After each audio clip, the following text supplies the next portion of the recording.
Jenson Jacob.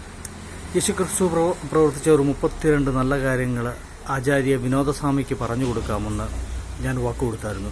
അതിന് പ്രകാരം ഇന്ന് പറയപ്പെടുന്ന കാര്യമെന്ന് പറയുന്നത്, യേശുക്രിസ്തു മലയിലേക്ക് പ്രാർത്ഥിക്കുവാനായിട്ട് കയറിപ്പോയ സമയത്ത് ഒരു അപസ്മാര ബാധിതനായ വ്യക്തിയെ, ഒരു കുട്ടിയുമായിട്ട് ഒരു പിതാവ് യേശുക്രിസ്തുവിൻ്റെ ശിഷ്യന്മാരുടെ അടുത്തെത്തി. ശിഷ്യന്മാർ പഠിച്ച പണി 18 നോക്കിയിട്ടും ആ അപസ്മാരബാധയുള്ള കുട്ടിയെ സുഖപ്പെടുത്താൻ അവർക്ക് സാധിച്ചില്ല. അങ്ങനെ കുറേ സമയം കഴിഞ്ഞപ്പോൾ യേശുക്രിസ്തു മലയിൽ നിന്ന് പ്രാർത്ഥന കഴിഞ്ഞ് തിരിച്ചു വരുന്നു. ആ സമയത്ത് ഈ പിതാവ് ചെന്ന് യേശുക്രിസ്തുവിൻ്റെ കാൽക്കൽ വീണിട്ട് പറയുകയാണ്, ഗുരുവേ, എൻ്റെ മകനൊരു സാത്താൻ പിശാചുബാധ ഏറ്റ് ഇങ്ങനെ ഭയങ്കരമായിട്ട് തീയിലും വെള്ളത്തിലും എപ്പോഴും ചാടുകയും അതുപോലെ അപസ്മാരം ബാധിച്ച് കഷ്ടപ്പെടുകയാണ്. അങ്ങയുടെ ശിഷ്യന്മാരുടെ അടുത്ത് ഞാൻ ചെന്നു. അവർ പഠിച്ച പണി 18 നോക്കിയിട്ട് അവനെ സുഖപ്പെടുത്താൻ സാധിച്ചില്ല. അങ്ങ് ഇവനെ സുഖപ്പെടുത്തണമെന്ന് പറയുകയാണ്. ഉടനെ യേശുക്രിസ്തു പറയുകയാണ്, വഴിപിഴച്ച തലമുറയായി, നിങ്ങൾ എത്ര കാലം ഞാൻ നിങ്ങളോട് കൂടി ഉണ്ടായിരിക്കും? നിങ്ങൾ എത്ര കാലം എനിക്ക് ഉണ്ടായിരിക്കും? എൻ്റെ ഈ ഭൂലോക ജീവിതം എന്ന് പറയുന്നത് ഇനി തുച്ഛമായ ജീവിതങ്ങൾ മാത്രമാണ്. നിങ്ങൾക്ക് പക്ഷേ കടുകുമണിയോളം പോലും വിശ്വാസമില്ലല്ലോ. ശിഷ്യന്മാരെ കുറ്റപ്പെടുത്തിക്കൊണ്ടാണ് പറയുന്നത്.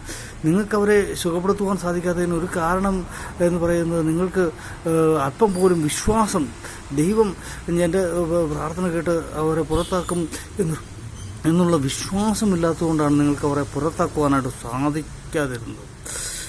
എന്നിട്ട് യേശുക്രിസ്തു അവനോട് പറയുകയാണ്, കുട്ടിയെ അടുത്ത് വിളിച്ചിട്ട് അവനെ ശാസിക്കുകയാണ്.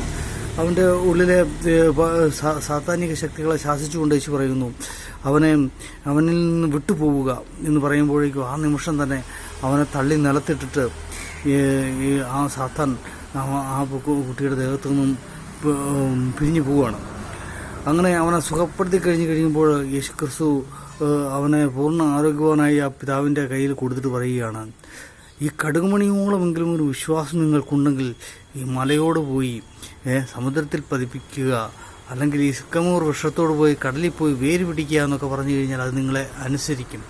പിതാവായ ദൈവം സകല ചരാചരങ്ങളെയും രക്ഷിക്കാൻ വേണ്ടി ഭൂമിയിലേക്ക് വിട്ടിരിക്കുന്ന വചനമാകുന്ന ദൈവത്തെ നമ്മൾ വിശ്വസിക്കുകയാണെങ്കിൽ തീർച്ചയായിട്ടും നമുക്കൊന്നും അസാധ്യമാകില്ല.